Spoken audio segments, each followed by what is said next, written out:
¿Qué tal? Buenas tardes a todos. En primer lugar, presentarme, creo que me conocéis. Soy José Luis Moya, director general de Fertinagro. Y lo primero, quiero daros las gracias por la asistencia a este webinar. Pretendemos que sea algo muy interesante para todos vosotros porque supone un cambio en la forma de hacer las cosas. Como bien conocéis, todos estáis muy cercanos a Fertinagro, llevamos muchísimos años investigando, tanto en procesos como en tecnologías, como en productos. Todo ello en la mejora de la eficiencia. Desde nuestro bien conocido Duramón, que fue el primer inhibidor de la ureasa, y ojo, sigue siendo el único inhibidor de ureasa europeo, hasta las últimas patentes, hay un equipo basado básicamente en nuestra planta de Utrillas, junto con varias universidades que están dedicando en cuerpo y alma su trabajo a investigar todo aquello que nos puede hacer mejorar la eficiencia.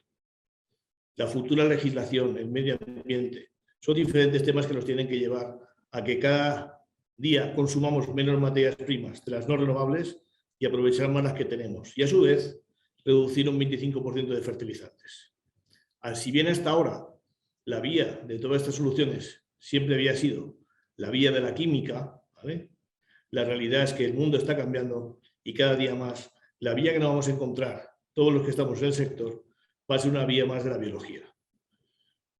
Es por ello que también desde nuestra empresa hemos realizado una serie de inversiones estos años de pandemia y a partir de aquí tenemos la mayor planta de biofertilizantes de Europa. Mayor planta de biofertilizantes que estamos deseando que pase un poquito el tema del coronavirus para que, como siempre, más que explicaroslo por Zoom, que lo podéis ver en persona. Tenemos un camino importante que desarrollar. Dos preguntas. ¿Quién abona el bosque? Y la segunda pregunta, ¿por qué un barbecho funciona mejor?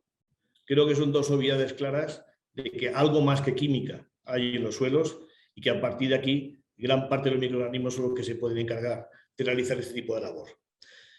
Nosotros vamos a presentaros hoy algo importante, porque entendemos que va a cambiar la visión del fósforo.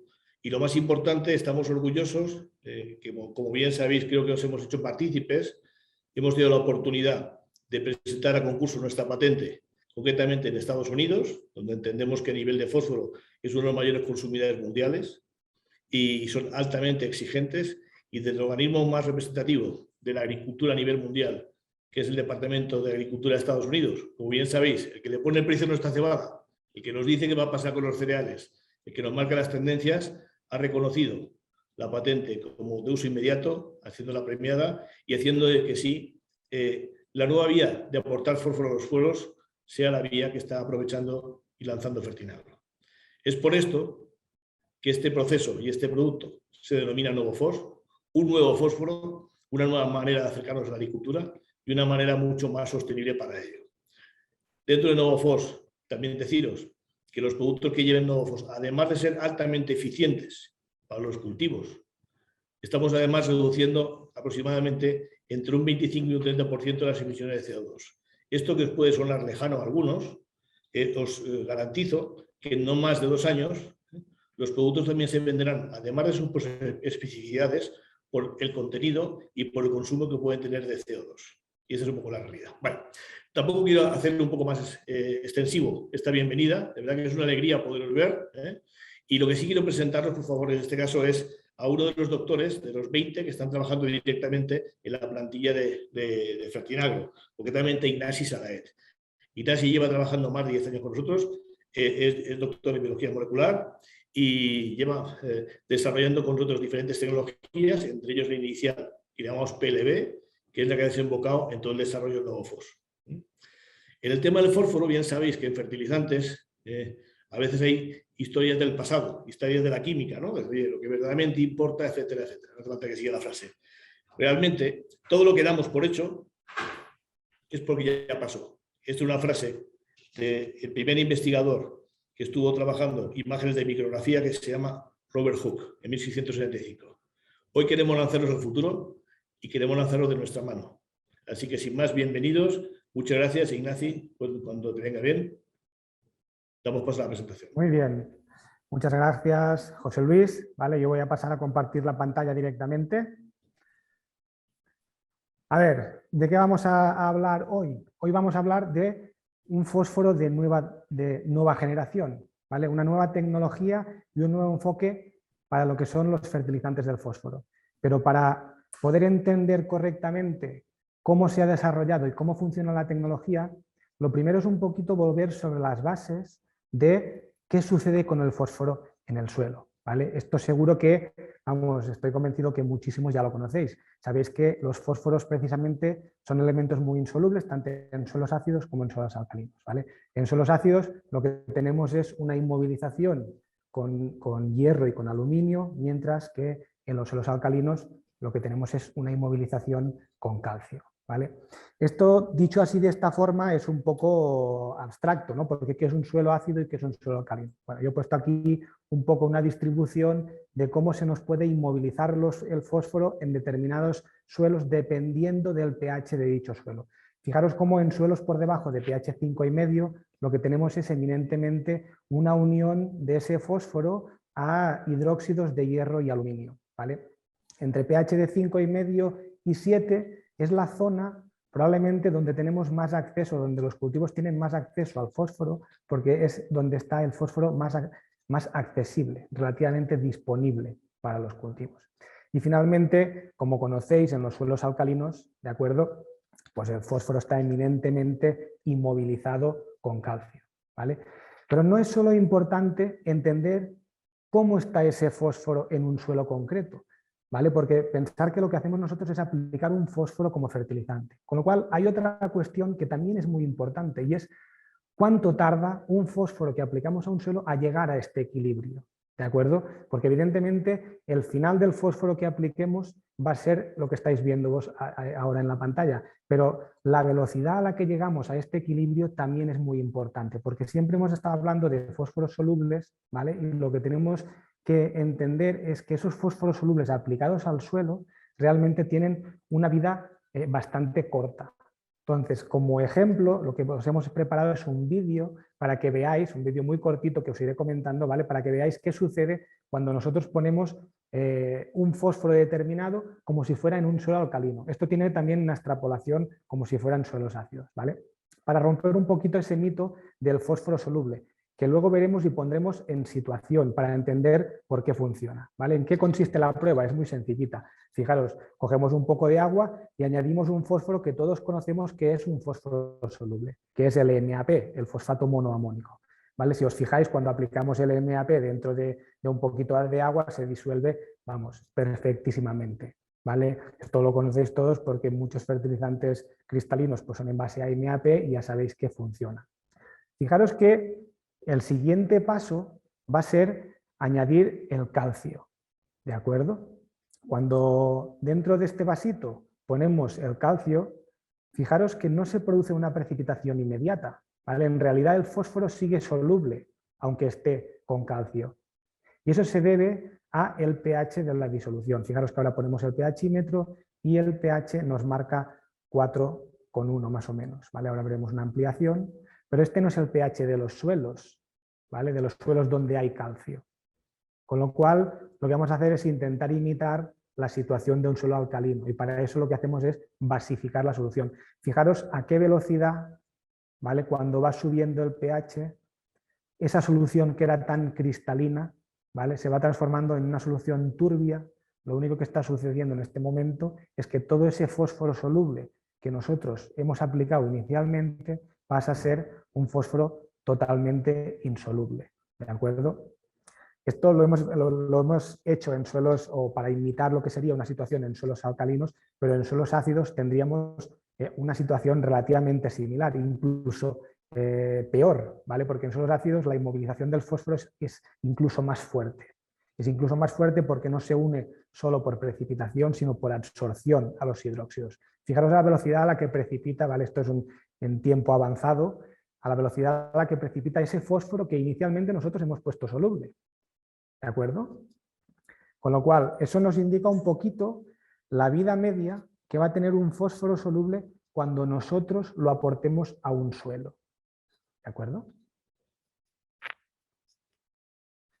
Si hubiéramos hecho con cloruro férrico, la situación habría sido muy parecida. ¿De acuerdo? Habíamos visto una precipitación incluso sin necesidad de modificar el pH de ese suelo. ¿Qué es lo que hemos visto en realidad? En realidad, si nos ponemos lo que es en el vídeo, lo que hemos visto es como un fósforo que era monovalente ha pasado a ser un fósforo trivalente. ¿Vale? Fijaros que en un suelo podemos encontrar diferentes formatos de fósforo. Está el fósforo monovalente, el fósforo divalente y el fósforo trivalente. El fósforo trivalente sería lo que es el fosfato natural. ¿De acuerdo? Es la roca fosfórica, el fosfato tricálcico. Vosotros sabéis que de estos fósforos el más accesible, el más soluble en el suelo es el fosfato monovalente y esto tiene una correlación directa con la velocidad de desarrollo del cultivo. ¿De acuerdo? Entonces, ¿qué sucede cuando nosotros aplicamos un fósforo a un suelo?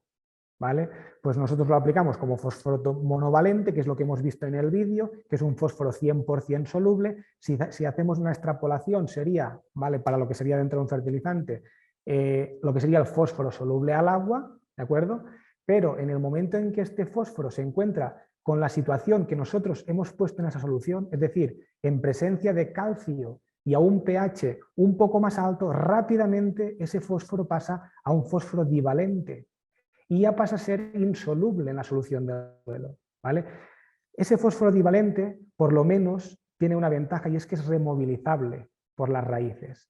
Si hacemos una extrapolación de lo que sería dentro de un fertilizante, eso sería el fósforo soluble al citrato amónico neutro, ¿de acuerdo? Y finalmente, con el tiempo, este fósforo divalente pasa con más interacción con calcio a formar pues, la roca fosfórica, fósforo trivalente, un fósforo que es solo soluble en ácidos fuertes, ¿vale? Sería lo que sería fósforo soluble en ácidos minerales, ¿de acuerdo?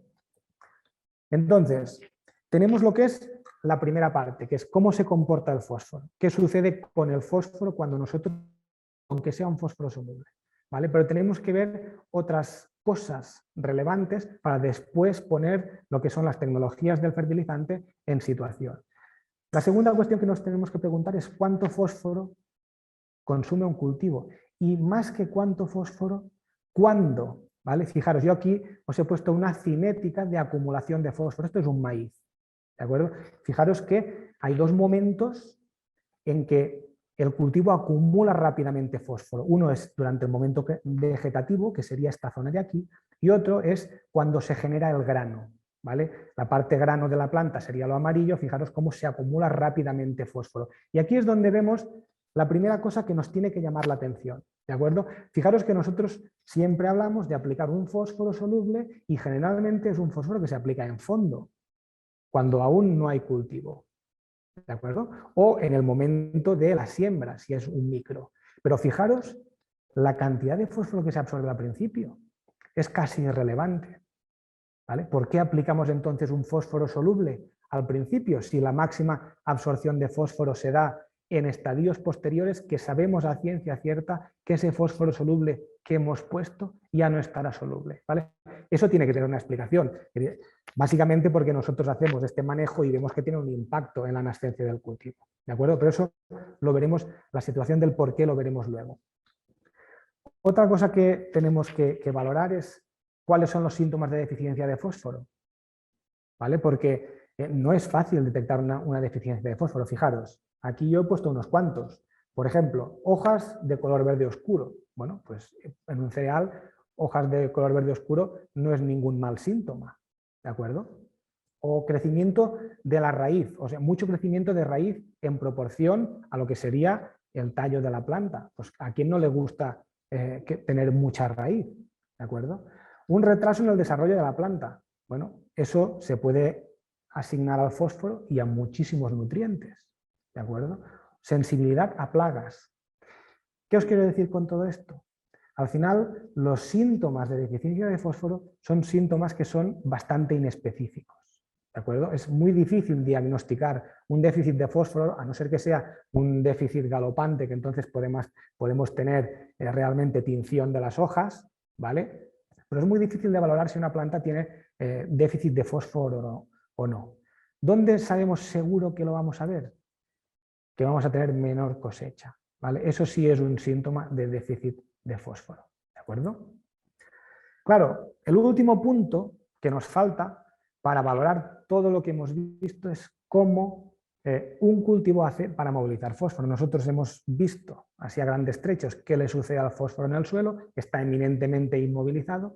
Hemos visto la gran cantidad de fósforo que necesita un cultivo. Entonces, ¿cómo hace un cultivo? Y ahora olvidaros del mundo del fertilizante. ¿Cómo hace un cultivo para obtener fósforo?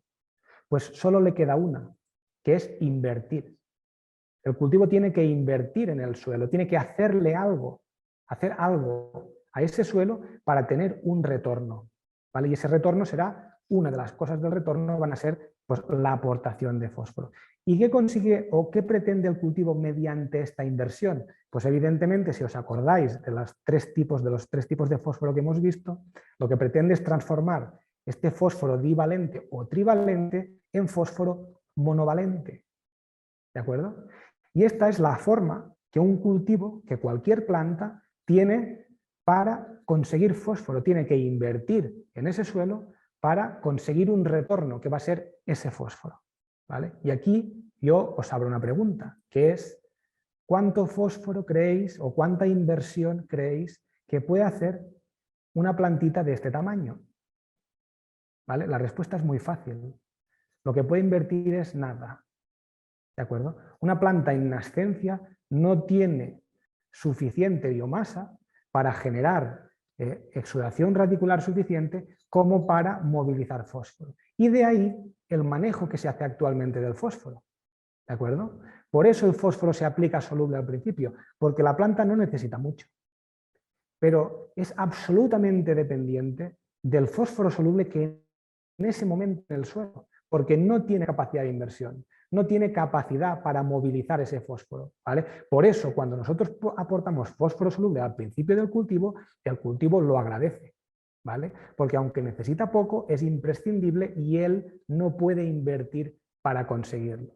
¿De acuerdo? Esta es la tecnología del fósforo soluble de toda la vida. Pero fijaros cuánto dura esto. Habéis visto que dura relativamente poco. Evidentemente no dura lo que habéis visto en el vídeo, ¿vale? Porque la precipitación del fósforo no solo depende de la velocidad de precipitación, sino también de la velocidad de disolución. ¿Vale? Si nosotros aplicamos una bolita de fertilizante, no se disuelve todo el fósforo en 5 minutos. Se va liberando al suelo. ¿Vale? Conforme se va liberando al suelo, va entrando en solución, se va precipitando. Y eso da un margen de maniobra que es pues, una ventana relativamente no muy amplia, pero suficiente como para que esa pequeña plántula vaya absorbiendo ese fósforo que va haciendo ese tránsito, ¿vale? De disolverse y precipitarse.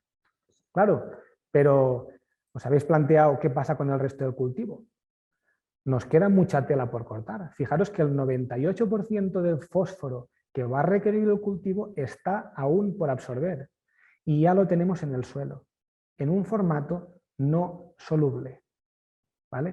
Entonces, lo que nos tenemos que preguntar en este momento es, ¿esto realmente que va a depender de ese fósforo biológico nos va a generar una dependencia, un déficit de fósforo o no nos va a generar un déficit de fósforo? Y aquí tenemos que volver a la situación inicial, de cómo un cultivo moviliza fósforo. Como hemos dicho anteriormente, para que un cultivo tenga fósforo tiene que invertir. Tiene que hacer fotosíntesis, generar sustancias activas que pueda liberar a ese suelo para movilizar fósforo. ¿De acuerdo? Primera cuestión, ¿cuánto tengo para invertir? Si la absorción de fósforo depende de lo que yo invierta en un suelo, es muy relevante cuánto tengo para invertir. ¿Y cuánto tengo para invertir? Pues depende. Los años malos, aquellos años que no llueve, que no hace la temperatura que toca, hay poca transpiración, poca fotosíntesis, poco para invertir en el suelo. En cambio, los años buenos, que vienen bien, que llueve cuando tiene que llover, que hace la temperatura que toca, pues el cultivo tiene realmente mucha transpiración, mucha actividad, mucha fotosíntesis, mucho para invertir en ese suelo. ¿Vale? De esta situación es de donde sale el falso mito de que realmente la necesidad de fósforo solo se da al principio. ¿Vale? Mucha gente dice, buah, es que los años que realmente vienen bien y que llueve no hace falta echar nada, porque el fósforo, el cereal o los cereales o los cultivos no muestran carencia de fósforo y crecen bien. ¿De acuerdo? ¿Por qué se da esa situación? Pues realmente Si viene un buen año, el cultivo tiene mucho capital para invertir en ese suelo y puede sacar más fósforo. Pero fijaros en una cosa, el retorno no depende única y exclusivamente de lo que uno tiene para invertir. También depende de cuánto vale lo que quiero comprar. ¿De acuerdo? ¿Cuánto vale una unidad de P2O5 monovalente? Porque que un buen año se saquen 7.000 kilos, 6.000 kilos de cereal, no significa que no se puedan sacar 9.000. ¿Vale? Con lo cual hay que poner en la ecuación otra variable que también es importante y es precisamente el coste de movilizar ese fósforo. Y aquí ya no vamos a depender del año, es independiente de cómo viene el año. Depende de cosas que vosotros seguro conocéis, por ejemplo, de la cantidad de fósforo total. Si tenemos mucho fósforo en un suelo, aunque sea fósforo inmovilizado, aunque sea fósforo trivalente no soluble, pero está concentrado, para la planta es más fácil. ¿Por qué? Pues porque si está más concentrado, tengo que explorar menos terreno, puedo concentrar el trabajo en un sitio y conseguir ese fósforo. ¿De qué más depende? De características físico-químicas. No es lo mismo movilizar fósforo en un suelo que tiene un pH de 9 que en un suelo que tiene un pH de 7. ¿Vale? Va a ser más barato, menos coste energético para la planta, menos liberación de sustancias para la planta, movilizar ese fósforo. ¿Vale? Y finalmente, ¿de qué depende también? Depende de las características microbiológicas de un suelo, porque existen una serie o los fosfatos trivalentes son difícilmente movilizables por la planta. La planta los tiene que movilizar a través de invertir en la alimentación de microorganismos que hay en ese suelo. Evidentemente, si en ese suelo hay pocos microorganismos o de los que hay no tienen dentro de sus grandes capacidades la solutización del fósforo, la planta va a tener que liberar más sustancias para conseguir que esos trabajen. ¿De acuerdo? Fijaros la relevancia de esto, porque a veces parece que el ahorro no es importante. Los que habéis estado en alguna de mis charlas sabéis que siempre cuento que el volumen de exudación radicular o la cantidad de exudación radicular es muy variable, pero puede depender entre el 15 y el 40% de la biomasa que genera un cultivo. Si os vais a un maíz que en materia seca puede sacar 20.000 kilos, un 40% es una cantidad relevante, ¿vale? ¿Y os habéis preguntado alguna vez dónde está la diferencia entre que una planta tenga que invertir un 15% o tenga que invertir un 40%? Pues la diferencia está en el coste. ¿Cuánto le cuesta a la planta movilizar ese fósforo? ¿Vale? Si la planta lo tiene fácil, invirtiendo solo el 15%, sacará ese fósforo. Si no está en un sitio adecuado, tendrá que invertir mucho más. Todo lo que no se gasta para movilizar fósforo se lo puede quedar el cultivo. ¿De acuerdo? Y aquí es donde os presentamos la nueva tecnología. Esta es la situación, es la situación marco donde nos encontramos. Cómo está el fósforo en un suelo, qué le sucede a un fósforo que nosotros aplicamos a un suelo, cuál es la necesidad temporal de un cultivo respecto al fósforo y cómo ese cultivo intenta movilizar ese fósforo. ¿Vale? Una vez tenemos esta idea, lo que nosotros hemos hecho es desarrollar un producto de 4 velocidades, ¿vale? De 4 etapas. ¿Para qué? Para que durante todo el cultivo, ese cultivo tenga facilidad para obtener ese fósforo y tenga que invertir muy poquito en ese suelo y se pueda quedar toda esa biomasa que está generando para producir más. ¿De acuerdo?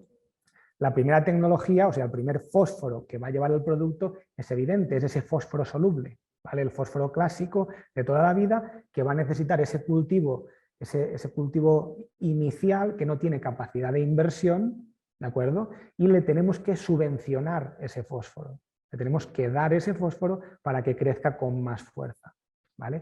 Pero habéis visto lo que dura eso soluble. ¿Cómo podríamos alargar la vida de ese fósforo soluble? Y aquí es cuando entra la segunda velocidad del fósforo que vamos a incorporar en estos fertilizantes, que es un fósforo soluble protegido. Es un fósforo que está soluble dentro del fertilizante, pero que está protegido para que ese proceso de inmovilización sea un poco más lento. ¿De acuerdo? ¿Cómo se consigue esto? Pues mirar, la forma de conseguirlo es generando humifosfatos o generando sustancias húmicas donde nosotros pegamos ese fósforo monovalente soluble.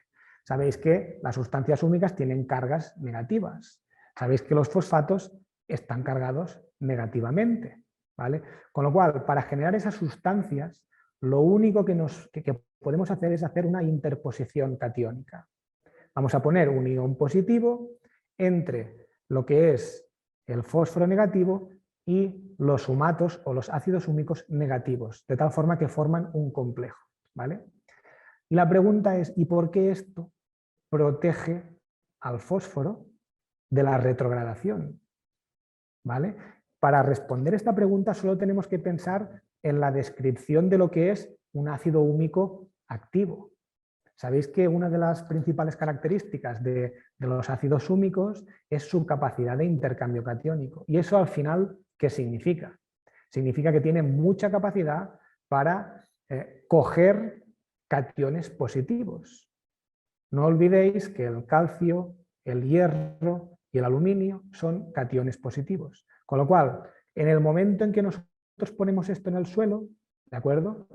Si hay algún calcio, algún hierro o algún aluminio que quiere venir corriendo a unirse a nuestro fósforo, va a ser secuestrado por estos ácidos húmicos. Estos ácidos húmicos lo van a ir cogiendo, es como un chaleco, ¿vale? Van a ir cogiendo esos cationes e impidiendo que esos cationes se peguen al fósforo y lo inmovilicen. De tal forma que este fósforo se va a ir movilizando, se va a ir soltando, ¿vale? De forma soluble durante un tiempo al menos. Evidentemente, esta tecnología tiene un límite, ¿vale? Y el límite es que la capacidad de absorción de estas sustancias de los húmicos es limitada. Cuando esa capacidad se vea sobrepasada, pues ese fósforo soluble, si no ha sido absorbido por el cultivo, será inmovilizado en el suelo. ¿De acuerdo? Con lo cual, hemos llegado un poquito más lejos, pero aún nos queda mucho camino por recorrer. ¿De acuerdo? Porque aún nos queda mucho cultivo y este cultivo necesita fósforo. Habéis visto la cinética de absorción de ese fósforo y este fósforo es caro. ¿Vale? Es caro, el cultivo a partir de ahora va a tener que invertir, ¿vale? ¿Qué significa? Que a partir de ahora las tecnologías que vengan detrás ya no dependen solo de un actor, que es el fósforo que nosotros aportamos, sino que son tecnologías de interacción ecosistémica. Vamos a necesitar que alguien más haga algo, ¿de acuerdo? Lo primero que la siguiente tecnología que vamos a poner es un fósforo de liberación gradual. ¿Y esto qué significa? ¿Qué significa esto? Pues muy sencillo. Acordaros que existía el fósforo monovalente, que es el fósforo soluble. Pero hay otro fósforo que es el fósforo divalente, ¿vale? Ese fósforo divalente tiene un problema y es que es insoluble, ¿vale? Pero tiene una ventaja y es que es insoluble. ¿Qué significa? Al ser insoluble se transforma más lentamente en fósforo trivalente, ¿de acuerdo? Con lo cual vamos a incorporar en el fertilizante este fósforo divalente. Pero fijaros un problema que tiene la utilización, bueno, para formular este fósforo, evidentemente esto es un proceso industrial, ¿vale? Tenemos el fósforo monovalente y se transforma en fósforo divalente, ¿vale? Pero aquí se nos genera un problema, ¿vale? Y es, cuando sabéis, hemos visto que el déficit de fósforo genera unas raíces muy largas, porque la planta busca fósforo, ¿vale? Pero seguro que también sabéis que una cantidad importante de fósforo soluble en el suelo, por encima de las 30-35 ppm de fósforo Olsen, genera precisamente todo lo contrario. Porque ¿para qué la planta va a tener que invertir en más raíz si resulta que ha caído en un paraíso, donde el fósforo ya está soluble? Ella no sabe que nosotros le hemos aplicado un fertilizante. Ella empieza a sacar raíz y ve que allí, por arte de magia, hay mucho fósforo soluble. No sabe que en un momento concreto eso se va a terminar, ¿vale?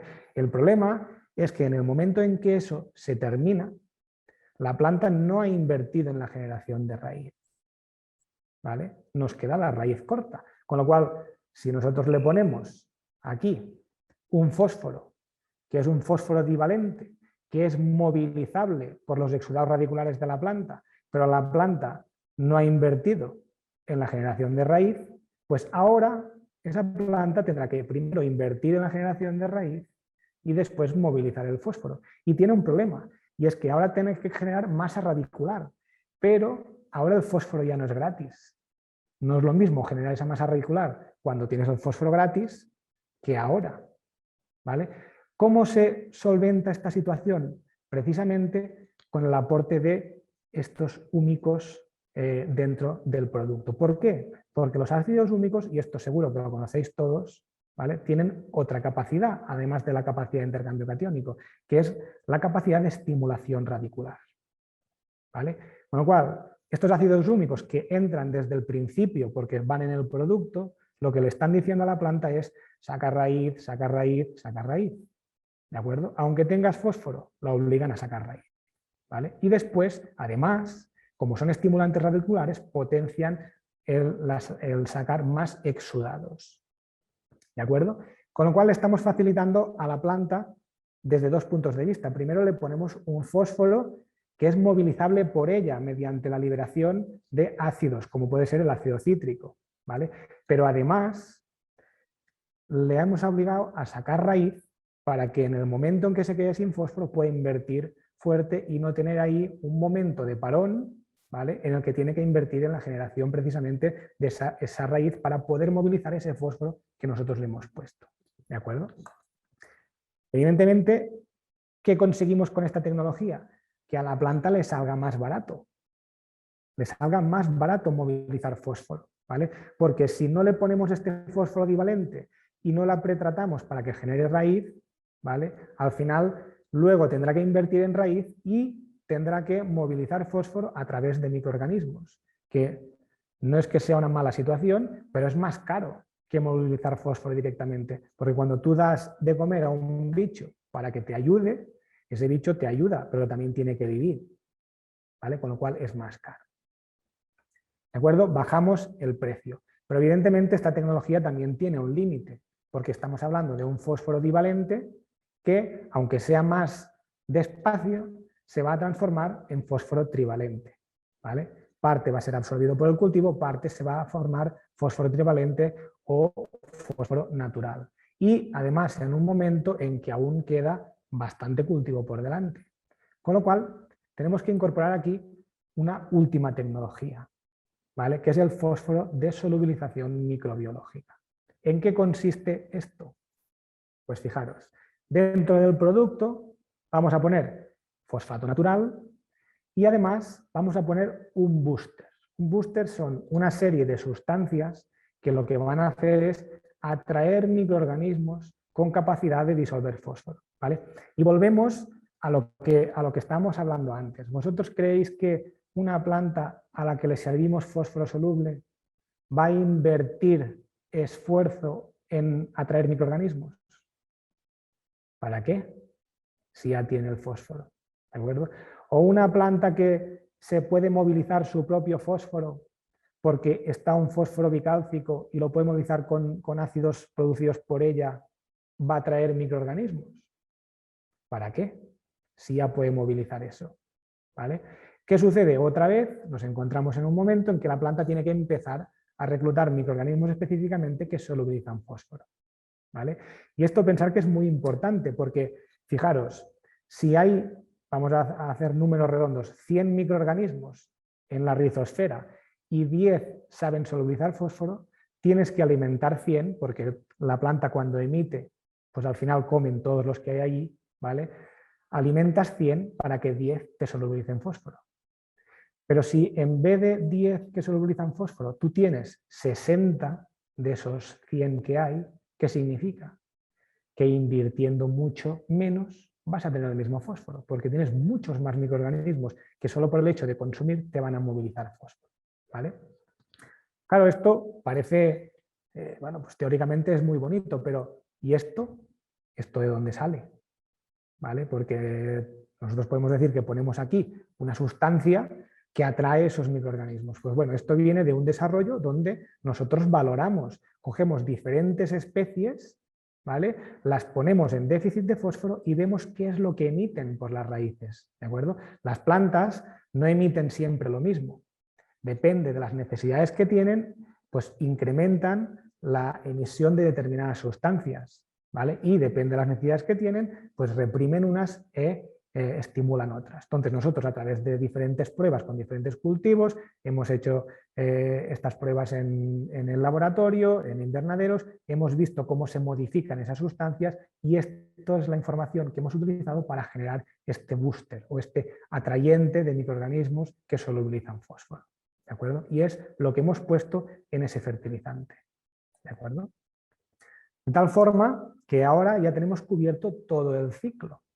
¿Por qué? Porque ahora la planta ya va a poder ir alimentando, al final es la planta la que alimentará esos microorganismos para que le solubilicen fósforo. ¿Qué ganamos con esta tecnología? Pues que esos microorganismos que están allí, la gran mayoría ya sepan solubilizar fósforo.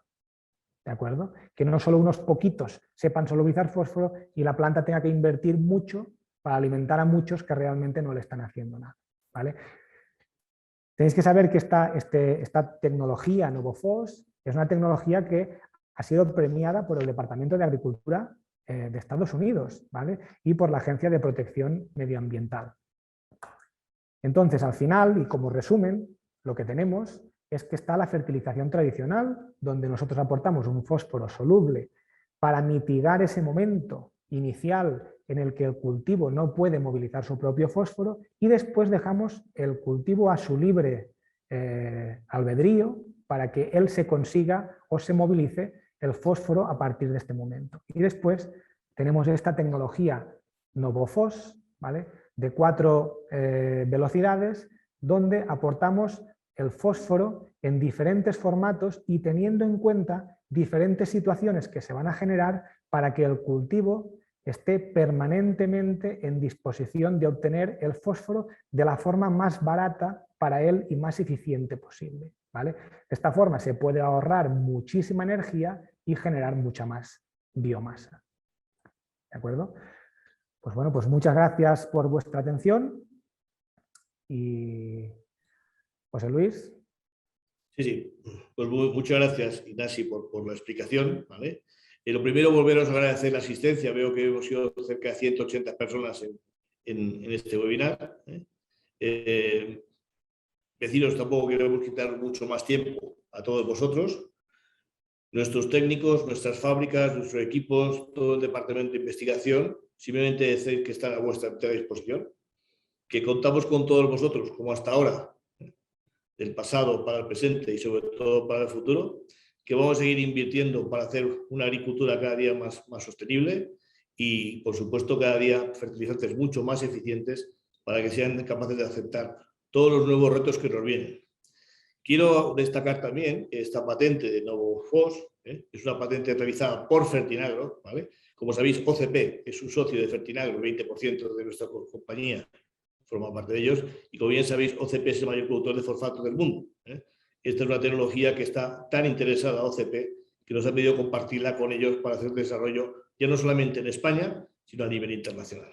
Entonces, creo que igual que en su día pudimos decir que en nitrogenado había un antes y un después, al menos de esta compañía a través de Duramón, hoy podemos decir y aseguraros que NovoPhos supone un antes y un después en la aplicación de fertilizantes fosfatados de momento en España y de la mano de nuestro socio OCP en el mundo. Pues muchas gracias, un fuerte abrazo y bueno, nos vemos pronto. Gracias por la asistencia.